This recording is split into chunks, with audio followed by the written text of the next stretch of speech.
যাতে যত দেরি ভাঙ্গাতে দেরি হবে না। খড়ি দিয়ে রান্নার প্রয়োজন নাই, খালি সুইচটা মারি দাও। রান্না কি সুইচটা মারা রাখবে না। অটোরাইজ যদি আপনি কি করেন, ভাত দিয়ে দেন, পানি ঠিক মতো দিয়ে দেন, অল্প সময় পর দেখবেন যে ভাত কি হয়ে গেছে। কিন্তু জানেন, স্ত্রী খালি জিজ্ঞেস করবেন আজকে মাগরিবের নামাজটা পড়েছো, ঈশার নামাজটা পড়েছো, রমজান মাস রোজাটা কি রেখেছো? কি জবাব দেবে ভাই? খালি শুনেই গেলাম, বোঝাই গেলাম, আমাদের ভিতরে এখন আসতে পারলাম না।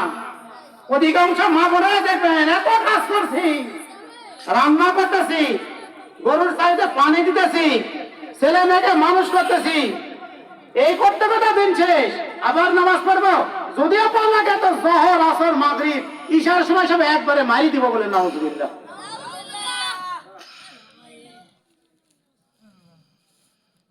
কবিরা গুনার ভিতরে এটা একটা বড় কবিরা গুনাহ, যে দুই ওয়াক্ত নামাজ একসাথে পড়ে নাই, এটা একটা বড় কবিরা গুনাহ বলে নাউজুবিল্লাহ। এই জন্য ভাই, সুস্থ অবস্থায় মা বোনেরা রমজানের রোজা রাখবে, রাসূল বলেন বিনা হিসাবে আল্লাহর জান্নাতে চলে যাবে বলে সুবহানাল্লাহ। মাশাআল্লাহ।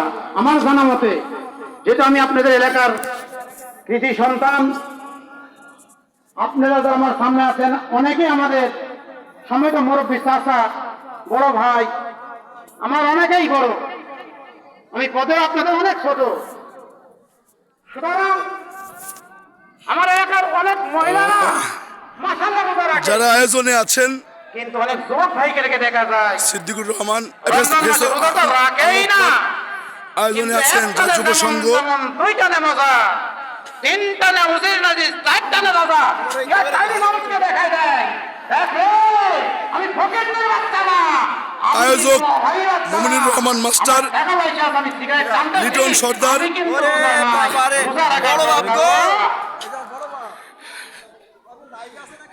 হ্যাঁ লাইপে আয়োজক যারা আছেন আর কি যুব সমাজের। আল্লাহকে দেখেছেন? আমি মাওলানা আবুল কাসেম কোনদিন আল্লাহকে দেখি, কিন্তু আমাদের এটাকে মানুষ আছে মাশাআল্লাহ। এরা হলো আয়োজক মূলত।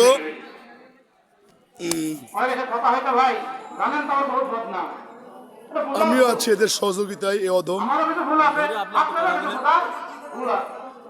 আমাদের শ্রদ্ধেয় বড় ভাই, মূলত এখানের আজকে এই নতুন বছরের প্রথম দিনে আমরা মুসলমানের ছেলে, আমাদের বছর বা দিন শুরু হওয়া উচিত আল্লাহ রাসূলের নামে। আমরা বক্স বাজিয়ে বিভিন্ন কর্মে লিপ্ত হই, যে কারণে আমাদের উদ্দেশ্য হলো নতুন বছর শুরু হোক আল্লাহ এবং আল্লাহ রাসূলের পথ দিয়ে। এই জন্য আমরা ছোট আলোচনা। Thank you. আল্লাহ হাফেজ।